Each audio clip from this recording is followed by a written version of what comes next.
Bueno, ahora continuamos. Ya más o menos aprendimos cómo funciona una heladera. O sea, bombea el fluido, lo comprime. Al aumentar la presión vamos a lograr que ese vapor, de una manera, se vuelva a transformar en líquido. En ese proceso libera mucho calor. Entonces, una vez que lo enfriamos lo suficiente para que se forme totalmente en líquido, pasa por la válvula reguladora y el líquido entra en la parte evaporadora donde va a comenzar a hervir, o sea, entra en ebullición. Y para entrar en ebullición, para pasar al estado gaseoso, tiene que absorber calor.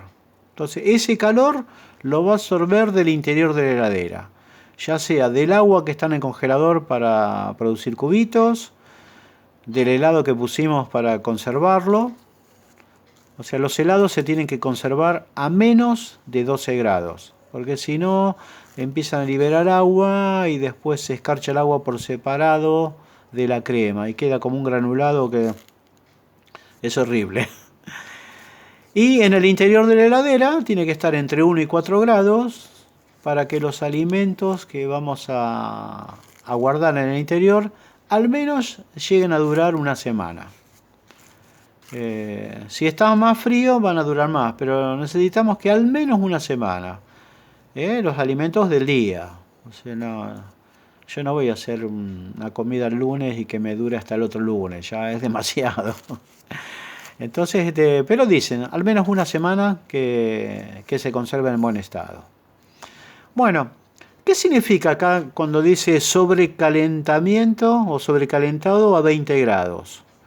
Bueno, el sobrecalentamiento quiere decir que es la diferencia entre la temperatura que tiene el gas de retorno al compresor con la temperatura en el punto de ebullición del gas. Entonces, esto está hirviendo en el interior de la tubería a menos 17,7 grados. Y finalmente ingresa al compresor con un sobrecalentamiento que lo llevó a 20 grados. Entonces, el sobrecalentamiento es la diferencia entre los 20 grados y los menos 17. En este caso serían 37,7 grados de sobrecalentamiento. ¿Es importante esa temperatura de sobrecalentamiento? Sí, porque eso nos asegura que todo el gas se evaporó dentro del congelador, o sea, de la unidad evaporadora. Si no hubiese sobrecalentamiento, quiere decir que inyectamos demasiado fluido y no se evaporó todo en el congelador. Parte de ese líquido va a regresar al compresor y no cumple ninguna función. Podríamos decir, va a enfriar el compresor, pero no nos interesa, porque estamos gastando demasiada energía en licuar el exceso de fluido y no nos aumenta el rendimiento de la heladera. O sea, simplemente tenemos un desperdicio de energía, la heladera va a consumir demasiada energía eléctrica y no va a ser económica. Por otro lado, el exceso de gas va a obligar a que el compresor tenga que bombear mayor cantidad de líquido, aumentando mucho la presión y también consumiendo energía. Entonces hay que evitar todos esos derroches de energía para que la heladera nos dé un buen rendimiento. A esta temperatura tenemos estas presiones. Entonces eso es lo que nos piden. Lo que tienen que recordar siempre en un equipo refrigerador es ¿qué hay a la salida del compresor? Bueno, gas caliente, alrededor entre 100 grados a 80 grados, sale muy caliente. Se va enfriando y al final siempre tiene que estar de 5 a 7 grados menos que la temperatura ambiente. Digo 7 grados más que la temperatura ambiente. No mucho más de eso. Entonces, la temperatura ambiente hace que el punto de condensación esté en 54,4 grados. Bueno, a la salida tenemos que estar de 5 a 7 grados menos. No, me equivoqué yo, no es temperatura ambiente. La temperatura del punto de condensación. Con eso aseguramos que no hay posibilidades de que haya burbujas. Y esto, ¿qué se llama lo que viene acá? Líquido subenfriado, porque está por debajo de la temperatura del punto de condensación. Entonces, esas son preguntas de examen siempre. Dice, ¿qué hay acá? Gas caliente, vía alta presión, porque sale del compresor. ¿Qué hay acá en este punto de 54,4 grados? Es el punto de gas saturado, donde conviven el estado líquido y gaseoso. Y a la salida del condensador hay el líquido subenfriado. Está a 5 a 7 grados menos que el punto de condensación, y eso nos va a dar un punto de medida donde nosotros vamos a estar seguros que ahí solamente tenemos líquido y no hay burbujas. Bien, a la salida que vamos a tener acá, líquido evaporándose. ¿Y a qué temperatura se va a evaporar? Depende de la presión que midamos en ese momento. Acá en el ejemplo se fijó 6,5 psi y la temperatura de ebullición es de menos 17,7 grados. Bueno, mientras se mantenga líquido en evaporación, todo el condensador va a estar a esa temperatura. El evaporador, perdón. Al comienzo no, se escarcha el primer tramo de la tubería, pero después de un tiempo de funcionamiento, todo el recorrido de la tubería tiene que estar cubierto de escarcha. Es lo que decimos los reparadores, que el evaporador hace efecto frigorífico. Si vemos un evaporador cuando está funcionando, vamos a ver cómo se escarcha el camino de la tubería. Empieza de acá a escarcharse, lentamente va avanzando hasta que llega al final y está totalmente escarchado.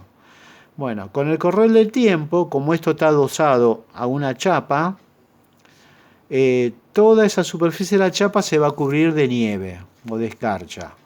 Eso significa que es una heladera que está funcionando correctamente. Si no se produce eso, quiere decir una falta de gas. Una falta de gas sería que se escarcha el primer tramo de la tubería, supongamos hasta la mitad, y después ya no hay más escarcha. Eso quiere decir que nos está faltando fluido. Nos está faltando fluido, ¿por qué? Compresor que está comprimiendo poco por un desgaste, o falta de carga, una carga inadecuada. Nos quedamos cortos con la inyección de gas y la heladera no me rinde. Bueno, un exceso de gas sí va a producir el efecto frigorífico, pero también va a escarchar casi hasta la entrada del compresor. Ahí estamos perdiendo energía, como dijimos anteriormente. Y bueno, después vamos a analizar cuáles son las fallas. Acá tenemos un ejemplo de un motor que está andando en condiciones ideales. Es bárbaro. Es como cuando recién compramos la heladera. Pero recuerden estos puntos. Gas caliente a alta presión. Gas más líquido, el punto exacto de vapor saturado, a la misma presión. Y acá líquido subenfriado, también a la misma presión. Puede haber una caída de presión, pero son despreciables. Normalmente en una heladera familiar no se mide la presión de alta, no hay punto para medirla. Siempre se mide la presión de baja. Son tramos muy cortos y que generalmente no hay fallas. Cuando veamos heladeras comerciales no, hay muchos puntos de medida de presión. Porque son equipos más grandes, tienen más desgaste y puede haber más fallas de funcionamiento. Y acá solamente vamos a medir la presión en la entrada del compresor. No va a haber una válvula a la entrada del evaporador. No hace falta. Son equipos muy pequeños, los tramos de cañería son muy cortos y no hay caídas de presión en esos largos de tubería. Así que bueno, ahí tienen para entretenerse. Preparen un cuestionario de cosas que no hayan entendido y mándenlas a la escuela y que me las pasan ahí o las publican en el grupo de WhatsApp del curso y yo las leo y después las explicamos. Ahora estoy con esta camarita viendo las imágenes que las tengo grabadas ya en la computadora, pero voy a ver si puedo implementar porque no pude conectarme con la red para que ustedes estén también conectados y nos podamos dialogar a través de este mecanismo. No lo pude lograr todavía. No sé si es porque está saturada la red con esta pandemia que todo el mundo está conectado, pero voy a tratar de solucionarlo en la semana a ver si podemos dialogar. El que tenga una computadora con cámara, mejor, y si no con el celular. Pero la idea es que podamos avanzar en el curso hasta que termine todo esto.